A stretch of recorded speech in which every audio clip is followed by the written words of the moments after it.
Welcome to Alter Health, the epigenetic code. This is where we talk about the science of how your life shapes your genes and how your body can change when you change the conditions around it. Real stories, real science, and real answers. Let's go. There's a version of burnout nobody talks about. The one that does not look like burnout. From the outside, it looks like a life most people would want. Big house, 2 healthy kids, a successful career. A husband you have loved since you were teenagers. Vacations once or twice a year, a garden, a dog, friends, money in the bank. And inside that life, 2 people who barely saw each other. 2 people who said goodnight with their eyes already closed. 2 people whose bodies were quietly running on empty for years. Not breaking down in any obvious way, just slowly draining. I was one of those 2 people, and my husband was the other one. And I'm telling you this story because what happened next, what eventually went wrong with his health, and what I had to learn to fix it, did not start in a hospital. It didn't start with a diagnosis. It started years earlier, in a kitchen in Bavaria, on a Tuesday evening when I sat on the couch and couldn't speak anymore. So before we get to the part where doctors told us there was no answer, before we get to the genetic disease nobody could pronounce, before we get to Dubai, and the work I do now, I want to take you back. Because the soil was already poisoned long before anything grew out of it. And I think a lot of you are living in that same soil right now and do not realize it yet. This is Alter Health, the medicine nobody told you about. And I'm Dr. Nicola Schmitz. So let me paint the picture properly. Because if you only see the end of my story, the part where I help people heal, you will think I'm one of those naturally calm wellness types who always knew how to live well, and I was not. I was the opposite. I am German. I grew up there, studied dentistry, became an orthodontist, and build my practice in Garmisch-Partenkirchen. If you don't know it, Garmisch is this beautiful town at the foot of the Bavarian Alps. Mountains everywhere, snow in winter, hiking trails in summer, tourists from all over the world. The kind of place people come to relax. I didn't always relax there. I worked there. And my husband and I had been together since high school. We were what Americans call high school sweethearts. We met when I was 17, married in 1997, and our 2 daughters came in 2000 and 2005. He had his own business, I had my own, and we built our lives the way many ambitious couples build them. Side by side, both running hard, both trying to make sure the other one could also have a career. We split everything down the middle. Family, work, household, finances. We were a team. And we were proud of that. But here's what nobody tells you about being a team that ambitious. At some point, the team becomes the only thing that exists. The 2 people inside the team disappear. We had this big house, lovely house, garden, lots of rooms, all the things you have supposed to want. And every weekend, the house was a project. Repairs, garden work, errands, appointments, groceries, school stuff for the kids. The week was for work. The weekend was for everything we didn't get done during the week. There was no actual rest in the year. There was working time and there was catch-up time. That was it. And The strange thing is, you don't notice this is happening. You think this is just life, right? You think, well, everyone's tired, everyone's busy. We have 2 kids, 2 businesses, a house, a dog, many animals. Of course we are exhausted. That's normal. That is what I told myself for years.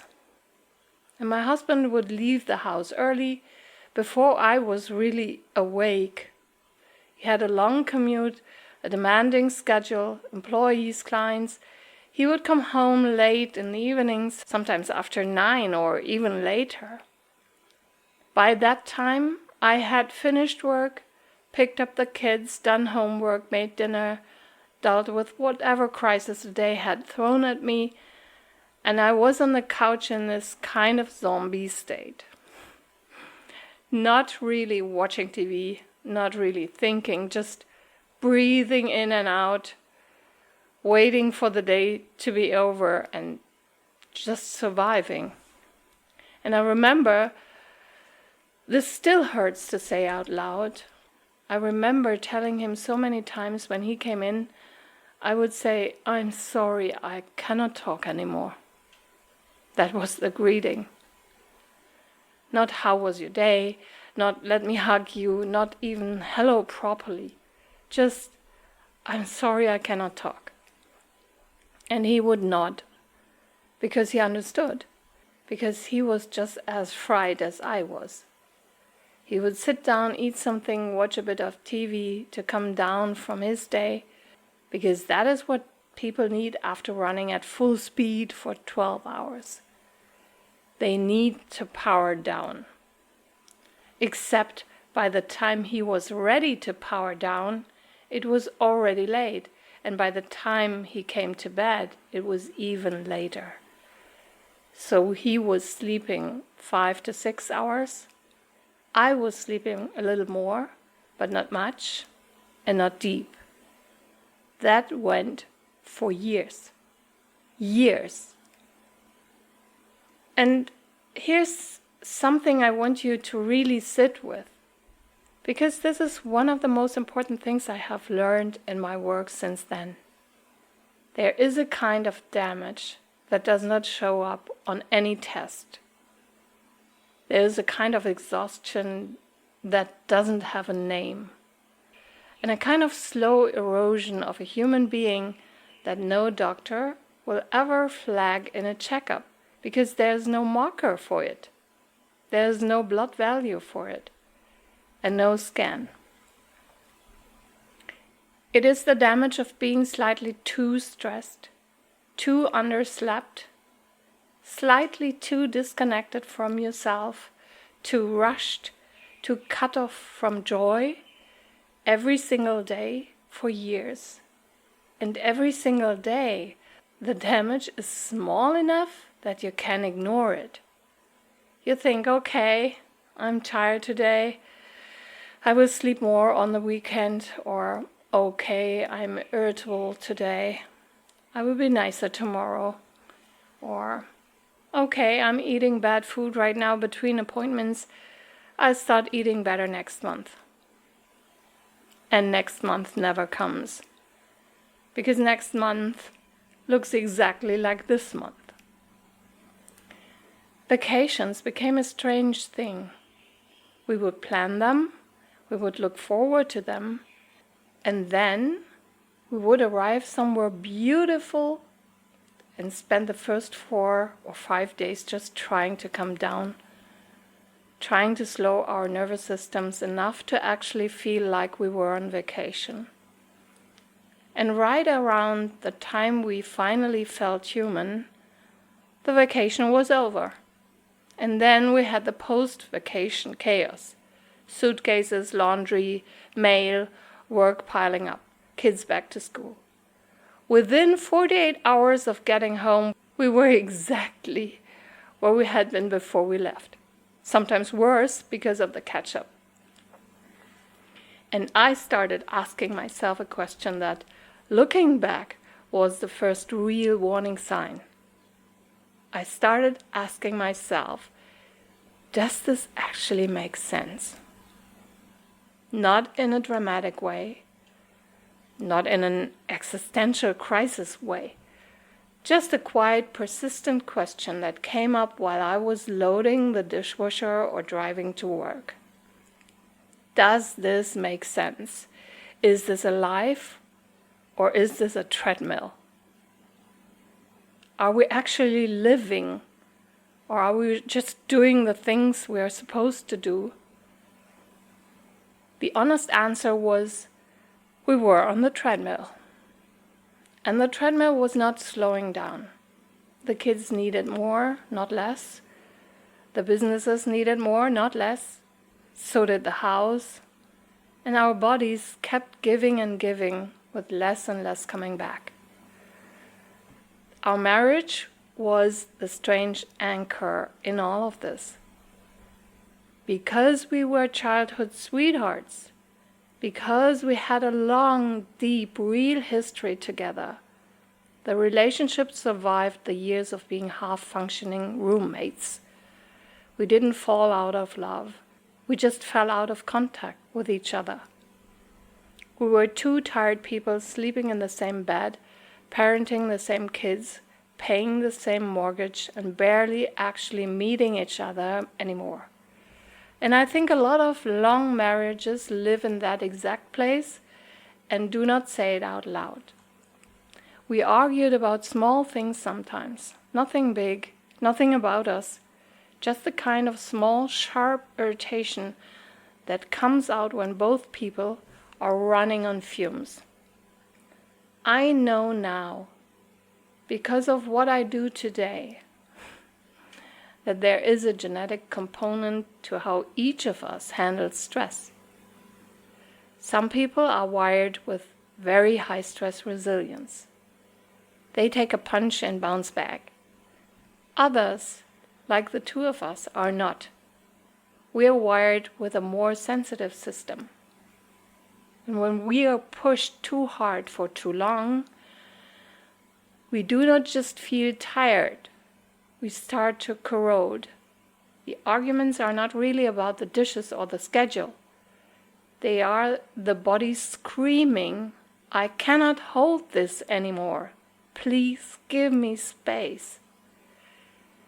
Neither of us understood that yet. We just thought we were being snippy. I want to tell you about the first thing that scared me, even though at the time I told myself it was nothing. I've always been the kind of person who insists on regular checkups.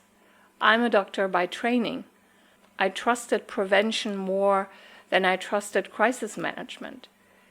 Every 2 years, both of us would do a full panel, blood work, ultrasound, everything. Every 2 years. And there were these two values in my husband's blood work that were a little off. Just a little. Not flagged as dangerous. The kind of numbers a doctor looks at and says, slightly elevated, but it's not heart related and you're not having a heart attack. You have no symptoms. Don't worry about it. We will check again in 2 years. These two values usually get looked at when someone is suspected of having a heart problem. He had no heart problem. So the doctors shrugged. I shrugged too, the first few times, because I had no reason to push back. The numbers were slightly off. Everything else was fine. He felt fine. He looked fine. But then something started bothering me. Around 4 or 5 years before everything came to a head, I noticed his hands had a slight tremor. Not all the time, not dramatic. The kind of tremor you see if you really look. If he was holding a coffee cup, you might catch the surface of the coffee shaking just a little. I would point it out sometimes and he would say, I don't know. Maybe I had too much coffee, maybe I slept badly, maybe my back is tense. He even went to doctors about it. The answers he got were vague. It's not Parkinson's, your scans are clear. Oh, yeah, maybe it's a tension issue in your back. Maybe a pinched nerve. Try this physical therapy or that stretching. Take a multivitamin, get more sleep. And the tremor stayed. It didn't get dramatically worse, but it didn't go away. It became his background thing in our life. The slight shake in his hands. We started joking about it. He would pour water and it would slosh a little and we would laugh. But somewhere in the back of my mind, a small voice was getting louder. The voice was saying, "This is not nothing. The blood values plus the tremor, this is not random." And I didn't know what the connection was or if there was any. I didn't act on it for a long time. I had no reason to. The doctors had cleared him. He had no symptoms otherwise. He was strong, energetic, working full days, lifting things, building things, going skiing. There was nothing visibly wrong. And here's the part I really want you to hear. Because I see this in my clients all the time now. The body is talking. It is always talking. Long before things go wrong, it is talking. Small signals, a value that is a little off, a symptom that comes and goes, a sense that something is shifting. And we are taught to ignore those signals because they are not yet at the level where the system, the medical system, has a checkbox for them. So we are told, "You're fine, come back when it gets worse." What I've learned since then, what I now teach, is that "come back when it gets worse" is the most expensive sentence in modern medicine. Because by the time it is worse, you have lost years of opportunity. Years where the body was asking for help and nobody listened. My husband's body was asking for help. The blood values were the asking. The tremor was the asking. The years of stress, the bad sleep, the rushed meals, the no time for anything, that was the soil. And in that soil, something was about to grow. About 6 years ago, we did the routine blood work again. Same panel as always, 2-year checkup. This time, those two values were not slightly off. They had gone through the roof. And the doctor, the same kind of doctor we had seen before, looked at the results and said, "Well, it's probably still nothing serious. Let's just keep watching it." That was the moment something snapped in me. Not in a dramatic way, in a quiet, very firm way. I sat in that office and I thought, no, we're not just watching this anymore. We've been watching this for years. The numbers have been climbing for years. We do not get all this blood work done so that we can ignore the results when they go bad. That is not why we do prevention, right? I told the doctor with a level of directness I do not usually have that we needed to find out what was happening. Not in 2 years, now. So what followed was months of being passed from one specialist to another. Each one had a different theory, each one ran their own tests, each one ruled out their own corner of the problem and sent us to the next person. Cardiology said it is not a heart issue. Neurology said it's not Parkinson, it's not MS. The scans are clean. Internal medicine said maybe it's muscular, maybe it's metabolic. Endocrinology checked thyroid, checked hormones, all normal. Sports medicine suggested overtraining, even though he was not overtraining. Weeks of appointments, weeks of driving to clinics and waiting for results. And every time the same thing. We do not see anything.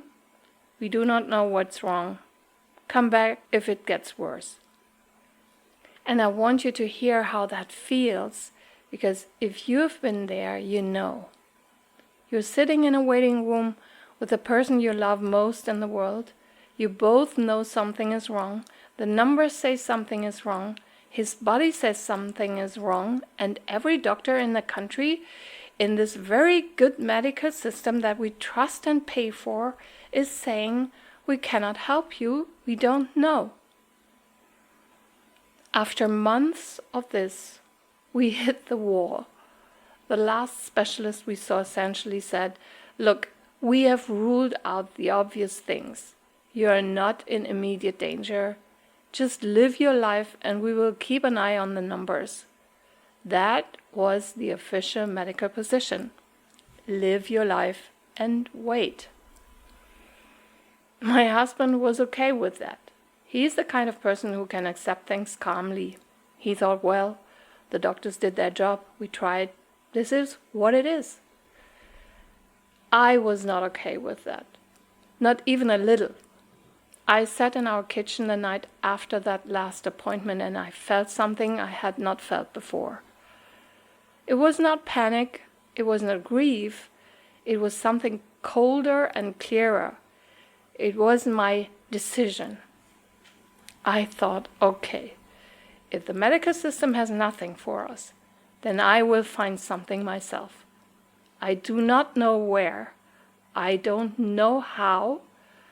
I don't know what I'm looking for. But I'm not going to sit here and watch his numbers climb and wait for whatever is coming. I'm going to find out whatever it takes. That night, after the kids went to bed, I opened my laptop and I started reading. I didn't know it yet, but that night was the night the rest of my life began. So that is where I want to leave you today, in that kitchen, with a laptop open, with a wife who has decided she's not going to accept what the doctor said, with a husband upstairs who's sleeping, not yet aware that his life is about to change because of what his wife is about to find. Because here's the thing, I did find something. I found it after months of reading at 2 a.m, hundreds of medical research papers, things that had nothing to do with each other on the surface. Tremor research, muscle disease research, hormone studies, genetic disorders. I read until my eyes burned. And in the middle of all of that, I found a single paper that connected the tremor to those 2 specific blood values. And once I had that connection, I started pulling on that thread. And what I found at the end of that thread was a diagnosis. A diagnosis no doctor had even thought of. A diagnosis so rare that the geneticist who eventually confirmed it actually laughed at the doctor who ordered the test because nobody finds this disease this early. Nobody. Nobody except a wife who would not stop reading because of love. Next week, I'm going to take you inside that search. I'm going to walk you through how I found it, how I argued for the test, and how the test came back, and what it felt like to be right and to wish I was wrong. Because finding the answer was only step 1, and step 1 was already the easy part.